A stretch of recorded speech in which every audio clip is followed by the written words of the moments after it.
Boa noite, pessoal.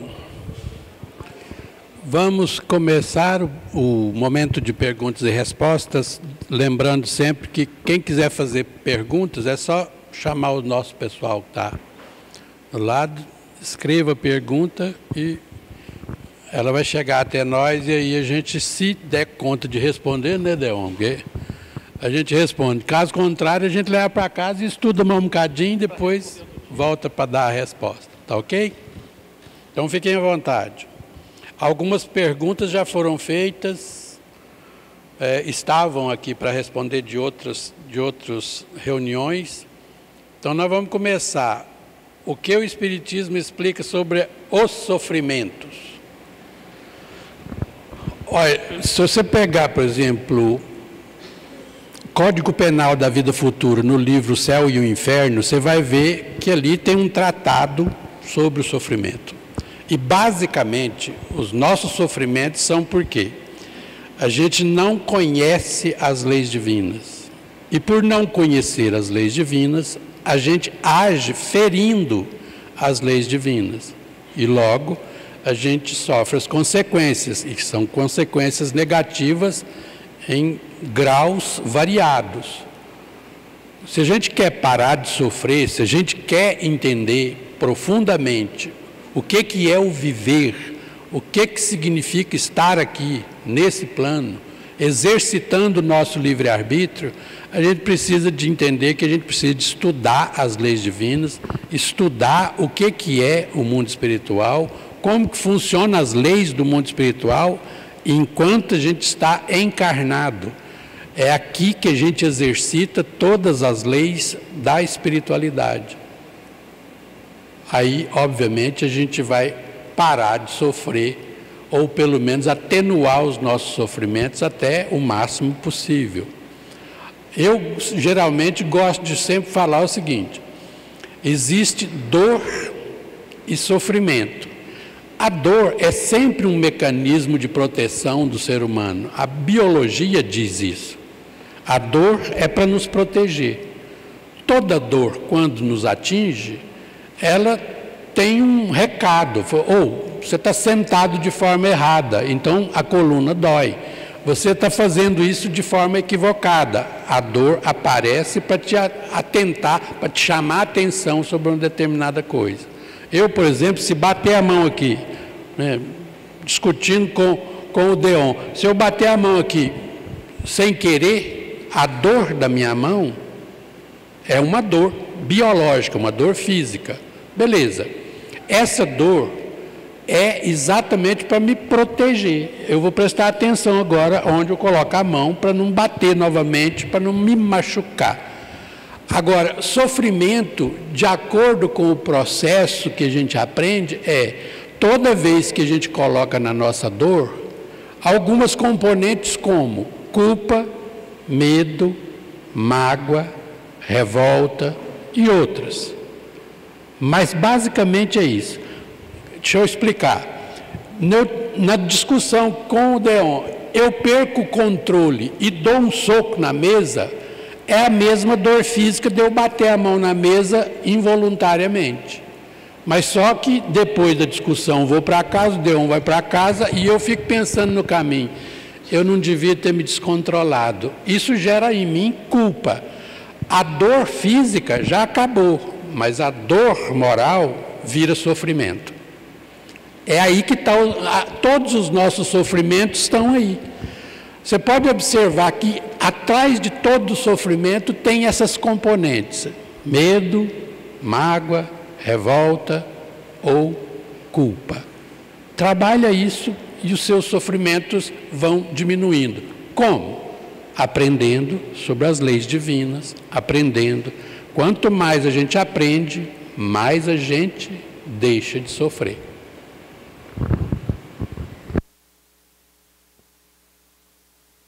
Boa noite. Uma boa noite mais animado. Boa noite. Vamos começar. Eu vou fazer logo duas perguntas, que uma tem relação com a outra. O Espiritismo é cristão? Totalmente. O Espiritismo é baseado no Evangelho de Jesus. Jesus é o nosso guia. Jesus é o nosso modelo, Jesus é o nosso mestre. E a pergunta seguinte fala se Jesus era médium. E eu peguei um texto que eu gosto muito, que eu vi aqui agora, de Eurípides Barçanufo, para eu poder falar um pouquinho sobre a mediunidade de Jesus. Jesus possuía todos os tipos de mediunidade. E a própria história de Jesus mostra essa mediunidade sendo exercida o tempo todo. O Zé falou uma coisa muito interessante aqui mais cedo, as parábolas de Jesus. O que Jesus fazia naquela época, até hoje não é entendido direito. E agora, nesse pequeno texto aqui, a gente vai ver que os supostos milagres são mediunidades sendo usadas nas mais diversas formas. Por exemplo,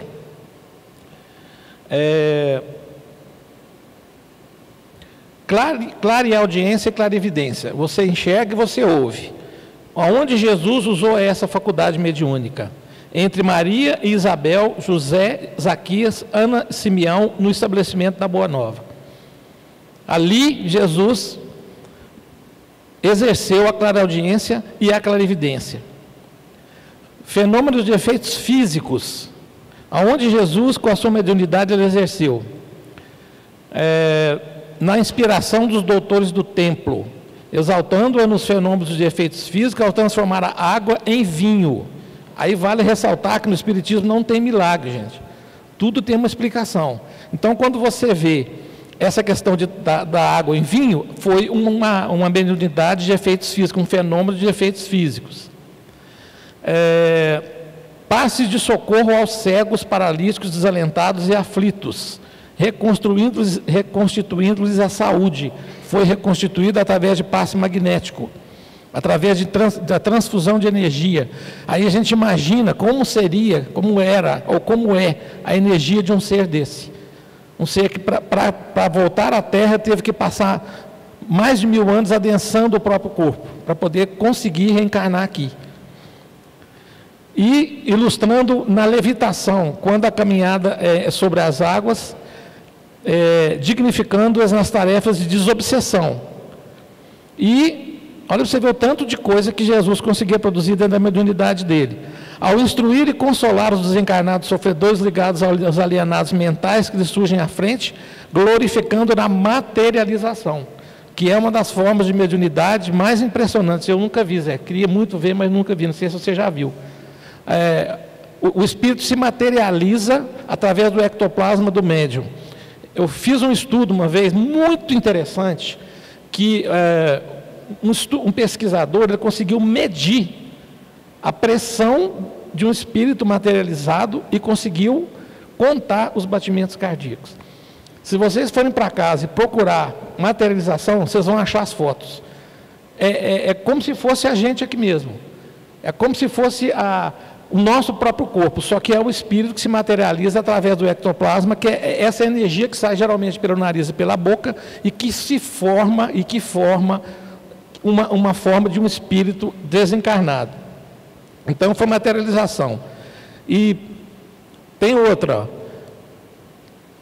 em se transfigurando ao lado de espíritos radiantes do símbolo do Tabor, elevando-se a sempre no magnetismo sublimado. Quer dizer, tudo que Jesus fazia, que se falam que é milagres, a doutrina espírita explica de forma científica, com questões totalmente compreensíveis para nós aqui. Quando seus mensageiros convertem apóstolos em médios, falantes em praça pública, para esclarecer o povo necessitado de luz. Então tinha manifestações mediúnicas em praça pública, através de incorporação, psicofonia. E para terminar, a mediunidade como recurso espiritual de sintonia não é a doutrina espírita. A doutrina espírita não é dona de mediunidade. Mediunidade é uma faculdade inerente à pessoa. Então, onde você estiver, você vai encontrar médiuns. Um grande problema hoje é que muita gente não estuda mediunidade e entra num sofrimento mental muito grande. E muita gente está internada em hospital psiquiátrico, vendo espírito, tendo clarividência, tendo clareaudiência, escutando, tendo contato e tratado como desequilibrado mental. Então, Jesus foi um médium poderoso e que exerceu toda a sua mediunidade ao longo da sua vida.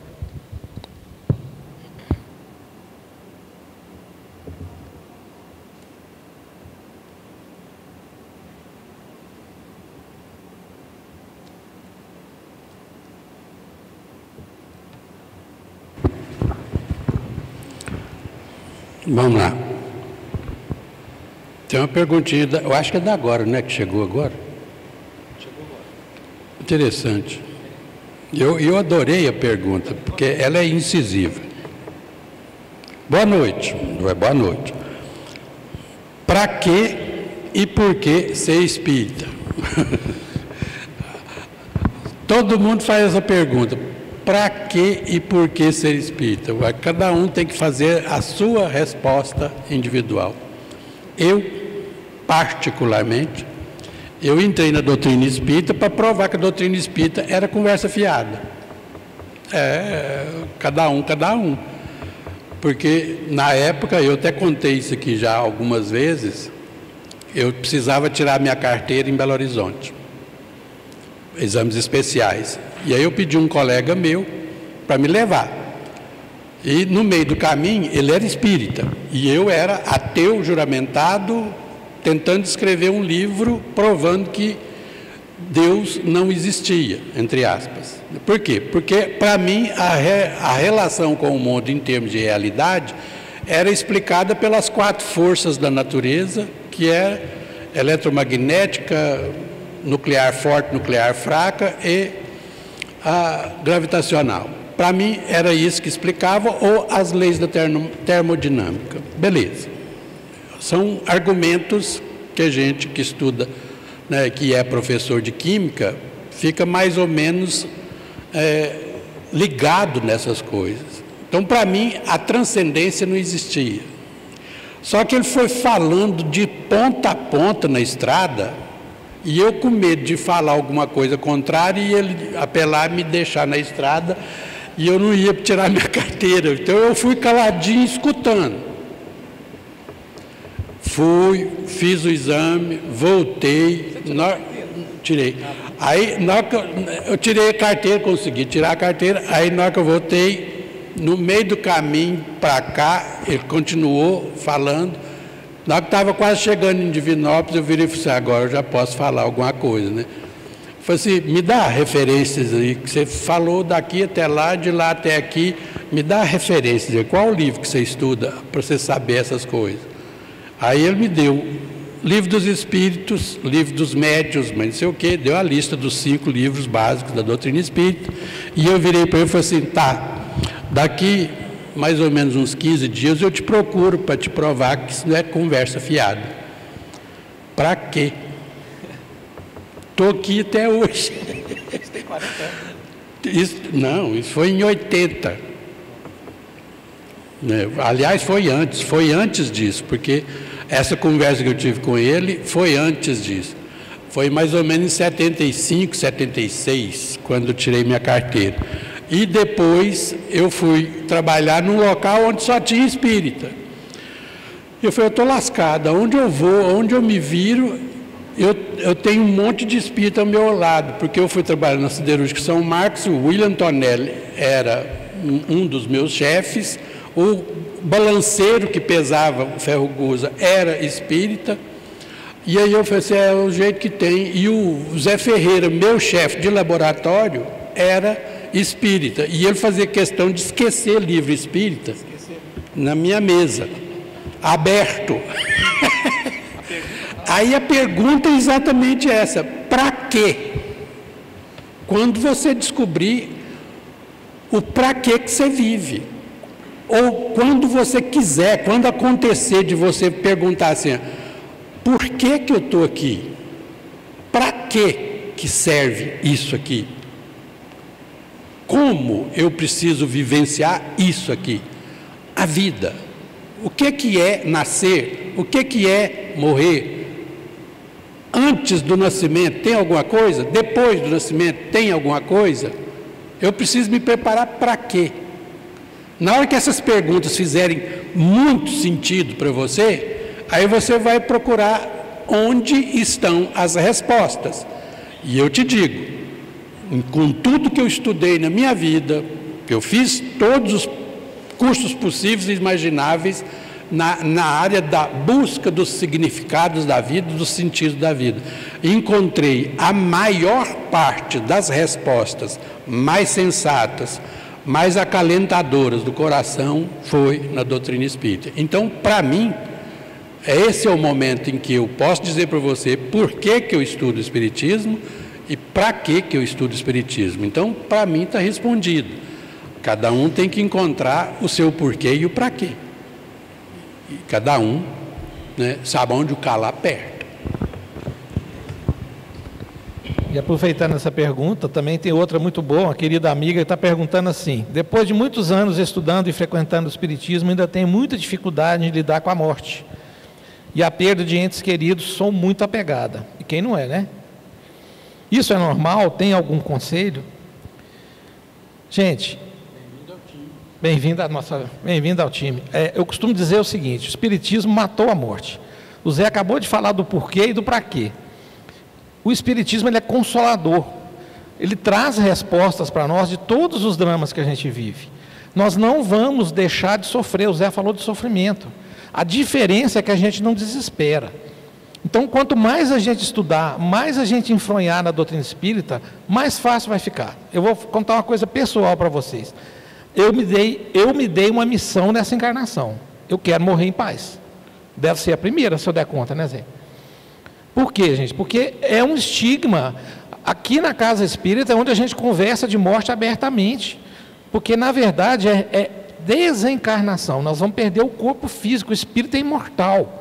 A partir do momento que a gente aprofunda nisso, a partir do momento que você começa a acreditar nisso, e a partir do momento que você vê dentro da Casa Espírita isso comprovado, por exemplo, em reuniões mediúnicas, que existe a comunicação com espíritos encarnados, você vai entender que aquilo é uma verdade. Nós nunca vamos deixar de sofrer pelos nossos parentes, nós nunca vamos deixar de sofrer pelos animaizinhos que a gente tem, quando a gente os perde, mas aqui o consolo existe da certeza de que não morre, de que ele vai passar, vai para o lado de lá, e nós vamos também, e nós já fomos e voltamos muitas vezes, dezenas, centenas de encarnações. Por que eu não lembro? Porque é o véu do esquecimento, é a bênção do véu do esquecimento. Senão a gente não iria suportar saber o que nós fomos no passado. Então a resposta para ela aqui, o conselho meu para ela é entrar mais na casa, estudar mais, pegar esse gosto que o Zé falou. Eu também tenho uma paixão pela literatura espírita absurda. Tudo que eu vejo de espiritismo eu tenho vontade de estudar mais. E aí eu vou devagar encontrando esses consolos. Só que cada um de nós tem o seu tempo.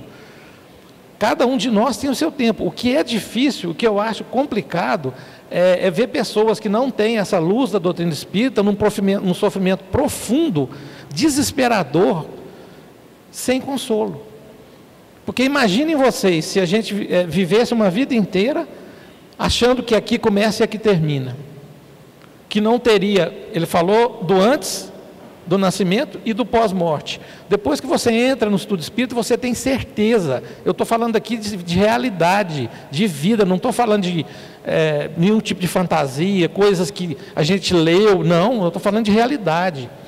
Então o meu conselho para ela é estudar aqui na casa, tomar esse gosto, não ter medo de falar das coisas. Por exemplo, câncer, o povo não fala a palavra câncer com medo de não sei o que é. Aquela doença, é aquilo, aquela que não pode ser falada. Às vezes a pessoa não faz um seguro de vida com medo de apressar a própria morte.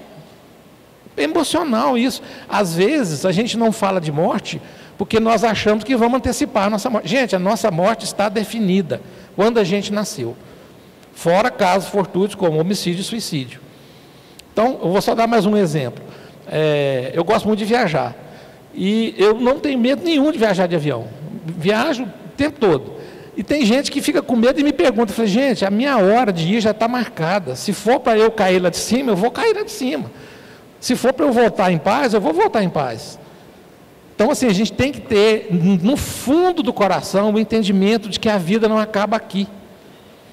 Que quando uma pessoa, um parente nosso falece, a gente, ao invés de desesperar, de entrar em surto psicótico que a gente vê, agradece pela vida dele, pelo tempo que ele passou aqui.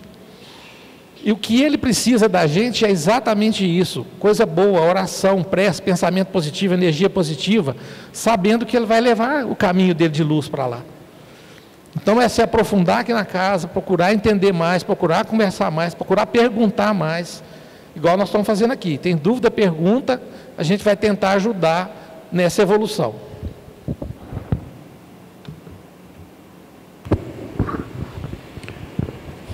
O que representa o batismo para o Espiritismo, uma vez que Jesus foi batizado e nos centros espíritas não existe batismo?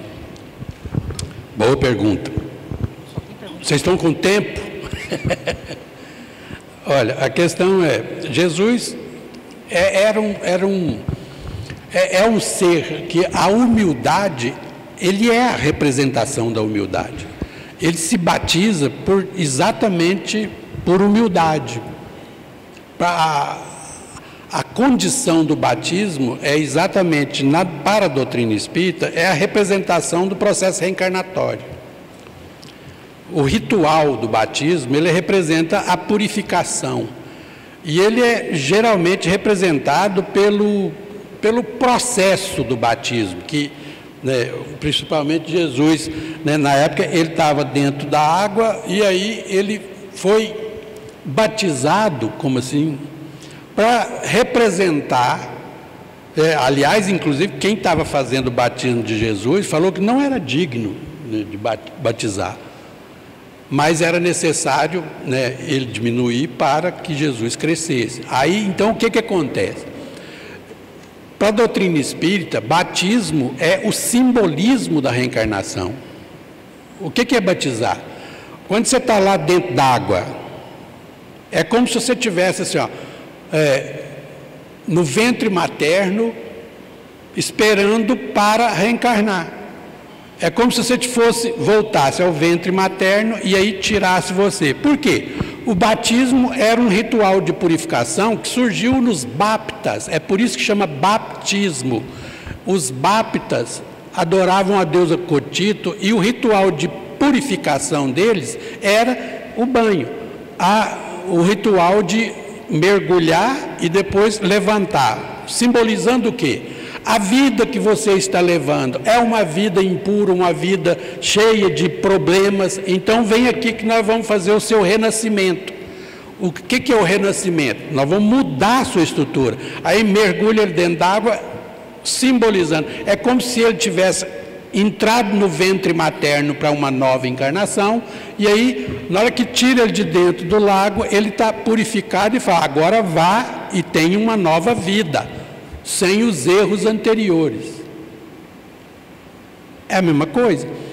O corpo humano é feito de 80% de água. Água significa elemento gerador absoluto para aquele povo. Quando você coloca o batismo, aí a pessoa às vezes vira e fala assim, o renascimento está simbolizado no batismo. Essa mudança de perspectiva. Se você está levando uma vida mundana e quer mudar de vida, nós vamos fazer o seu ritual de iniciação, o seu ritual de transformação, de purificação, representando um nascimento, um renascimento. É como se você estivesse entrando no ventre materno e para uma nova possibilidade. O batismo é só um ritual. Por quê? Porque não precisa de morrer, esperar, reencarnar novamente para fazer a mudança de vida. Mude agora. Mude agora. E o batismo é esse simbolismo. Para a doutrina espírita, a gente se batiza de minuto em minuto. Eu garanto que todos vocês aqui agora, se prestarem atenção no que nós estamos dizendo, se introjetar na cabeça de vocês e vocês fizerem a mudança necessária que precisa ser feita, vocês vão sair daqui batizados. Por quê? Batizado nada mais é do que um ritual de mudança, de purificação de um estado de impureza para um estado de pureza maior. Isso a gente faz no cotidiano, no dia inteiro. Quem entendeu o que significa o simbolismo do batismo, se batiza a todo instante. Todo instante você aprende uma coisa nova e você não volta mais a ser o que era antes. Isso significa batismos contínuos. Se você entender, é por isso que na doutrina espírita não existem rituais. Por quê? Porque os rituais chamam tanto atenção que depois eles passam a ser mais importantes do que o significado que os criaram. E aí você se perde nos significados e não tem sentido nenhum. Percebe? É por isso que a doutrina espírita fica só com os rituais sociais, antropológicos, para não ter o risco de perder o sentido e a forma ficar mais importante do que a essência, que é a autotransformação contínua, a mudança contínua, o renascimento contínuo para as nossas melhorias, as nossas transformações para melhor sempre. Bom batismo para vocês hoje. Olha que interessante essa pergunta aqui, vou complementar com algumas coisas que o Zé falou. O que ocorre com o espírito quando ocorre a cremação? Eu falei de morte, o Zé falou de evolução espiritual. Tem uma frase que eu gosto muito que fala assim: você quer saber como é que vai ser a sua morte? Olha como é a sua vida. A pergunta 149 do Consolador é uma das coisas que eu mais gosto da doutrina espírita. Perguntaram para Emmanuel como é que vai ser a nossa morte. Ele respondeu que aqueles que têm uma vida, lógico, as palavras dele não são as minhas, eu não chego nem perto, mas aquele que teve uma vida baseada no Evangelho de Jesus, uma vida reta, uma vida digna, uma vida honesta, vai ter uma passagem suave. Pega lá no livro que vocês vão ver essa pergunta. Cremação. Eu fiz essa opção para mim e fiz a opção de doação de órgãos. Ah, mas, gente, tira da cabeça. Eu vou queimar, não, o corpo que está lá não é você. E tem dentro também dos ensinamentos de Emmanuel um prazo que eu pedi, inclusive, que eu quero esperar as 72 horas. Para quê? Para que eu possa me desligar. Então, independente de se você vai ser cremado ou se você vai ser sepultado, o sofrimento, o que vai acontecer durante a sua morte e o pós-morte, vai depender de como você viveu, de como você entendeu a vida. Isso que o Zé falou aqui, evolução moral dentro da casa espírita, é o caminho para a nossa vida. A tal da reforma íntima que a gente fala todo dia, ela acontece a cada minuto, junto com o batismo que o Zé falou aqui. Gente, faça um exame de consciência, analise cada atitude sua.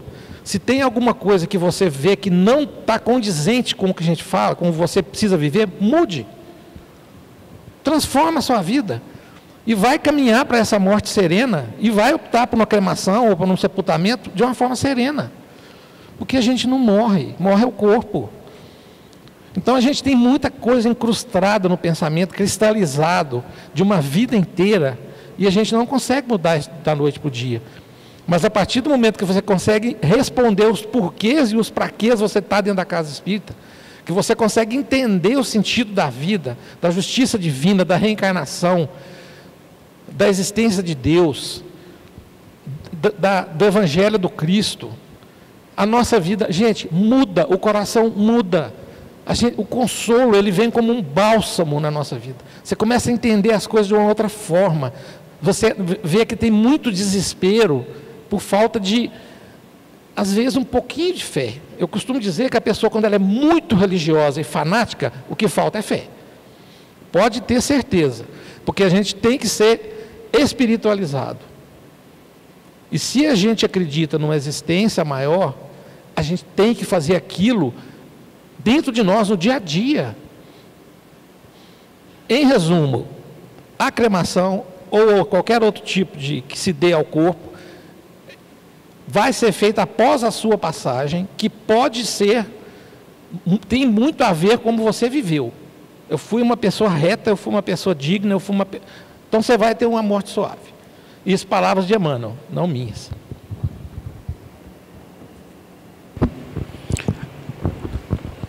Jesus morreu para nos salvar? Muita gente acredita, respeita-se, mas eu, particularmente, com tudo que a gente aprendeu na doutrina espírita, Jesus viveu para nos ensinar a nos salvar. É diferente, porque tem gente que está esperando a salvação de braço cruzado. Não, Jesus veio ensinar o caminho, a verdade e a vida, para que a gente, aprendendo o caminho, a verdade e a vida, a gente passa a vivenciar como Jesus vivenciou, e a partir da nossa vivência, a gente se salvar. Depois que Jesus foi para o mundo espiritual, e de lá ele coordena a evolução do planeta Terra, as pessoas continuaram morrendo, continuaram sofrendo, continuaram fazendo as mesmas coisas que estavam antes. Felizes foram aqueles que aprenderam com ele a mudar a rota de vida, a radicalmente mudar a rota de vida e assumir o comportamento que ele ensinou para todos nós. Esses se salvam fácil. Só existe um processo que a gente tem que parar e prestar atenção. Eu sempre falo isso. Jesus deixou claro isso aí para nós. Aqui, ó. Se você, ó, presta atenção na palavra. Se você escuta, você está ouvindo o que eu estou falando, Jesus dizendo, se você ouve o que eu estou falando, quer dizer, se você está escutando e entendendo o que eu estou falando, você acredita naquele que me enviou, você terá a vida eterna. Ou seja, o que é ter a vida eterna? É ser salvo, salvo da morte, entre aspas. Mas só que as pessoas escutam o que Jesus fala, estudam o que Jesus fala, mas não acreditam, não fazem, faz corpo mole e não vive. Então por quê? Porque não acredita, não escutou Jesus, não acredita naquele que o enviou. Logo, ele ainda não é sujeito para a sua imortalidade. Ele não vive como um imortal. Ele não vive como um espírito numa experiência temporária no corpo físico. Ele ainda está vivendo num corpo físico que de vez em quando pensa que tem um espírito. É o corpo que tem um espírito. É o contrário. Nós somos espíritos. Temos um corpo temporário para experimentar a vida. E é nessa experiência de vida aqui, ó, que a gente tem que aprender com Jesus a nos salvar. Tanto é que Jesus fala, todo aquele que quiser vir após mim, negue-se a si mesmo, ou seja, negue todas as suas crenças completamente estapafúrdias e passe a acreditar naquilo que eu estou te ensinando e venha. Tome a sua cruz primeiro, porque eu não vou carregar ela. Eu estou te ensinando a fazer. Jesus não alivia a cruz para ninguém, não.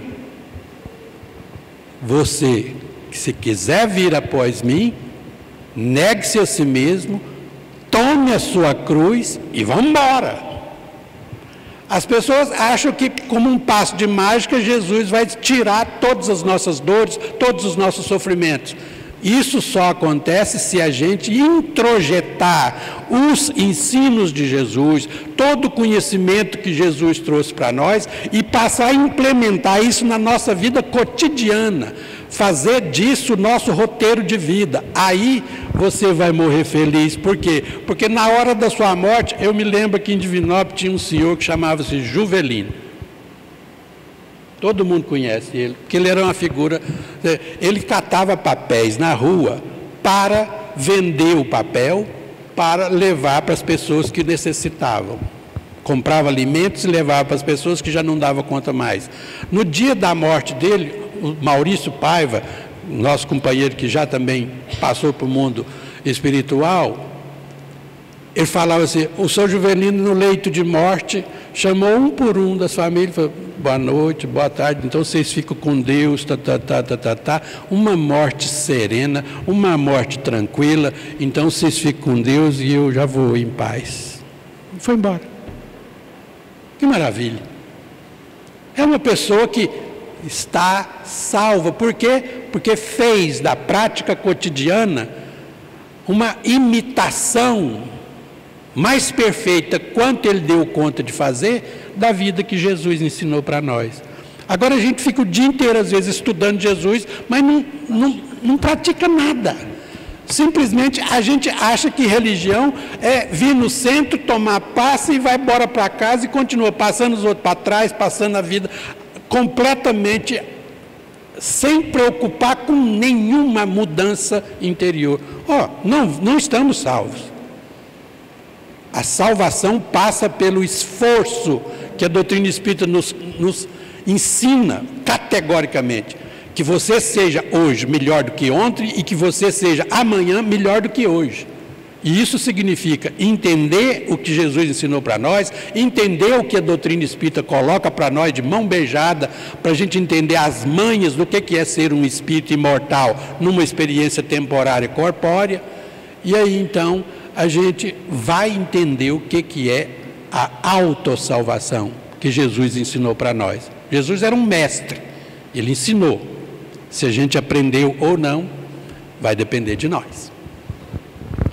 E olha que interessante, Zé, a próxima pergunta tem a ver com essa aí. Deus condenaria um filho seu ao fogo eterno?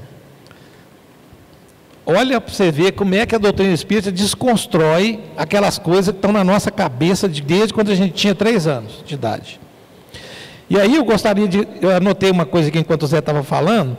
Gente, Deus condenaria seu filho a ser torturado e barbaramente assassinado? Que sentido tem isso? Nós temos que reverenciar a vida de Jesus e não a morte. O Zé foi brilhante na fala dele. Eu costumava falar assim, o Jesus morreu para nos salvar. Eu costumava falar o seguinte: Jesus viveu para nos salvar, mas eu vou melhorar meu conceito agora. Ele viveu para nos ensinar a se salvar, a nos ensinar. Cruz, cada um carrega a sua. Muita gente está envergada aí com coluna torta de carregar a cruz dos outros. E aí vem cá o conceito de Deus, de novo, para a gente falar dessa questão do fogo eterno. A doutrina espírita tem o conceito de Deus, que é inteligência suprema, causa primária de todas as coisas, pergunta do Livro dos Espíritos, pergunta 1, que é um conceito que eu particularmente acho que não tem como você criar um conceito melhor, se você for esmiuçar e como ia demorar, eu não vou falar assim. Mas Deus, além de ser inteligência suprema, a causa primária de tudo é infinita bondade, infinita justiça, infinita misericórdia. Se a gente está sofrendo, gente, não se esqueça, Ele vai te amparar. Tudo passa. Momento de crise aguda é o momento de você apegar mesmo na sua crença com Ele e pedir, e entender o sofrimento como alguma coisa que vai valer ali na frente. E se você entender isso durante o sofrimento, você vai abreviar o processo. Então, Deus iria, na sua infinita bondade, condenar um filho ao fogo eterno? Então não existe inferno, gente. Simples assim. Quando a gente começa aqui a desenvolver o nosso raciocínio, a fé começar a raciocinar, a gente começar a questionar tudo que a gente vive, a nossa vida muda. O que o Zé falou, o que eu estou falando o tempo inteiro. Não adianta vir aqui, ouvir a gente, tomar passe, assistir palestra, e ir embora sem levar conteúdo. O conteúdo que nós estamos trazendo para a cabeça tem que descer para o coração. Isso é uma das coisas que eu mais prezo dentro da doutrina espírita. Você tem que se emocionar com as conquistas que a gente tem no dia a dia. Como diz Emmanuel, é um passo por dia, mas é um passo para frente. A gente tem que ter esse objetivo claro. Eu quero ser hoje melhor do que eu fui ontem. É isso, e é paulatino, cada um no seu tempo. E para finalizar, eu anotei aqui, você falou do Juvelino, né? Juvelino. Eu lembrei do Jerônimo, o gigante deitado. Jerônimo, acho que ele era tetraplégico, né? Porque ele tinha que ficar só deitado. Ele foi um dos maiores divulgadores da doutrina espírita.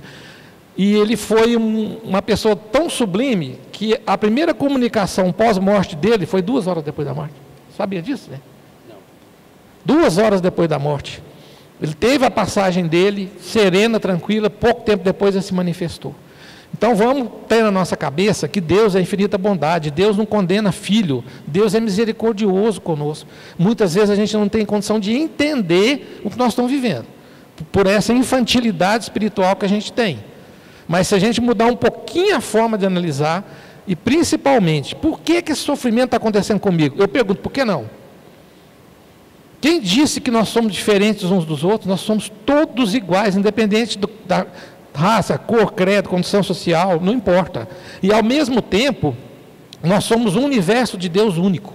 Olha que paradoxo interessante. Então não adianta a pessoa que o rei da Inglaterra com uma criança da África, ser humano do mesmo jeito, não muda. Todos nós vamos passar pelo fenômeno da morte, da reencarnação, e vamos evoluindo, um pouquinho a cada dia.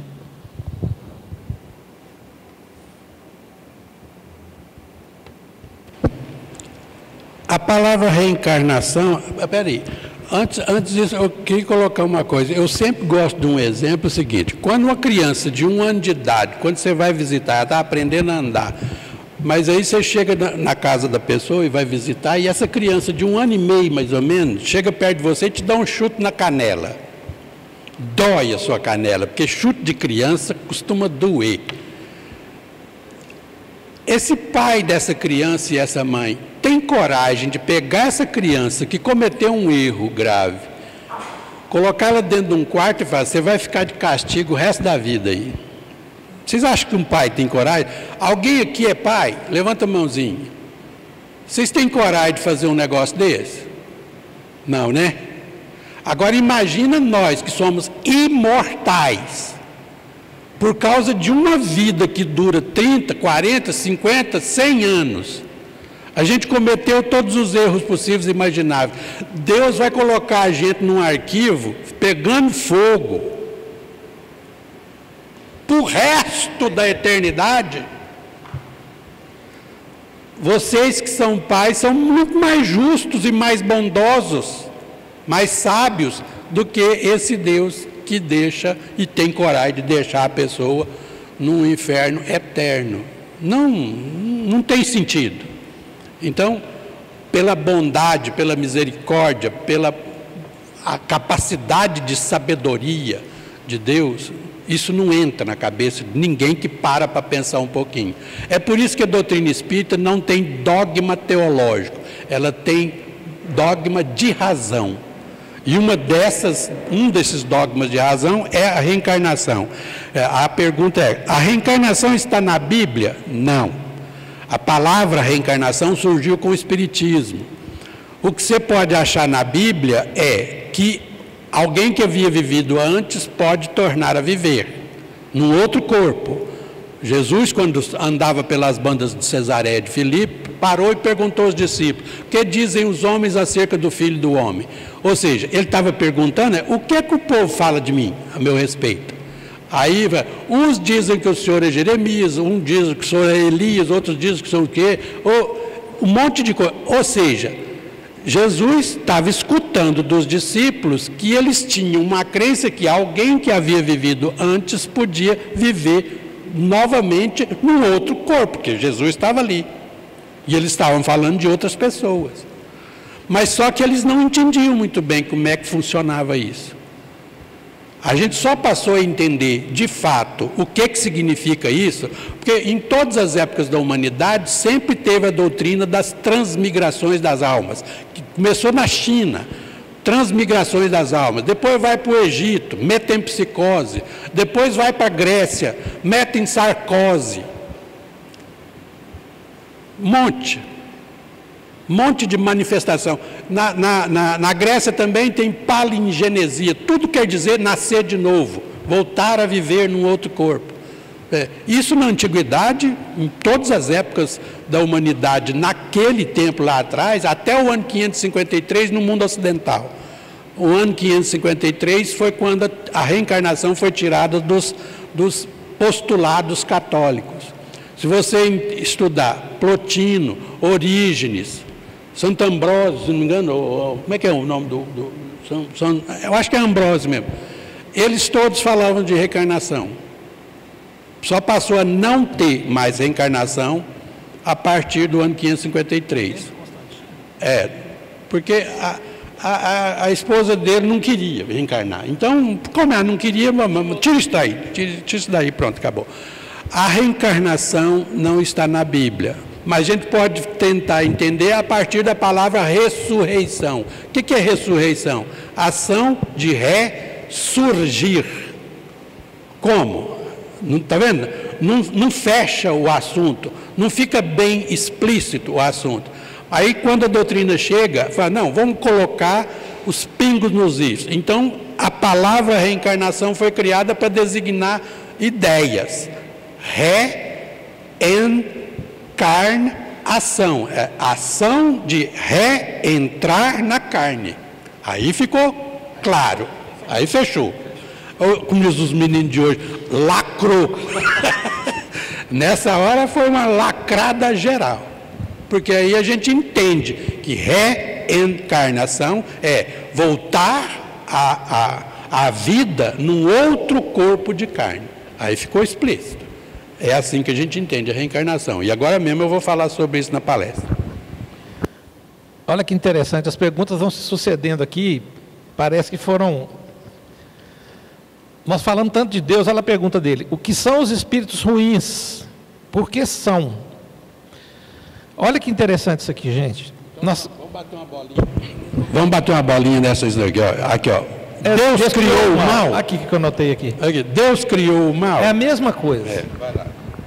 A gente acabou de conceituar Deus como um ser amoroso, bondoso, caridoso, tudo de bom que você tenha. Então Deus criou o mal, gente? Ou a filosofia espírita, o estudo espírita é tão fascinante que ele aprende, ele ensina a gente a fazer pequenos questionamentos o tempo todo, o tempo inteiro. Então, se Deus é infinitamente justo e bom, se Deus é a perfeição, a inteligência suprema, Deus criou o mal, gente. Se Ele criasse o mal, não era Deus. E aqui está a chave da resposta aqui, ó. Nós fomos criados por Ele, como espíritos. Princípio inteligente do universo. Esse é o conceito de espírito, que é outro conceito maravilhoso. A partir do momento da sua criação, para a sua evolução, Deus te deu o quê? A escolha. O livre-arbítrio, você vai escolher seu caminho. A partir daí é com você. Aqueles que se desviam do caminho é que são o mal. Então a pergunta dele é isso. Os espíritos ruins são aqueles que se desviaram do caminho do bem. Ah, mas Deus poderia botar todo mundo lá na frente. Não, gente. A vida tem sentido por causa da evolução. A vida tem sentido por causa do caminho de aprendizado que nós vamos ter. E por que eles são ruins? Porque eles fizeram essa escolha. Hoje nós falamos que quantas vezes, gente, escolha o seu caminho, escolha a sua mudança, faça a sua renovação interna a partir do momento que você enxergou qualquer coisa. Vou falar só mais uma coisinha que eu gosto muito de falar aqui, gente. Um dos principais vícios morais que a gente tem é a inveja. O Leandro Carnal tem uma frase que eu gosto muito, que ele fala assim: a inveja é a tristeza que eu sinto pelo sucesso do outro. Se essa frase bateu dentro de você aí, abra o olho, porque em mim bateu, há 10 anos atrás.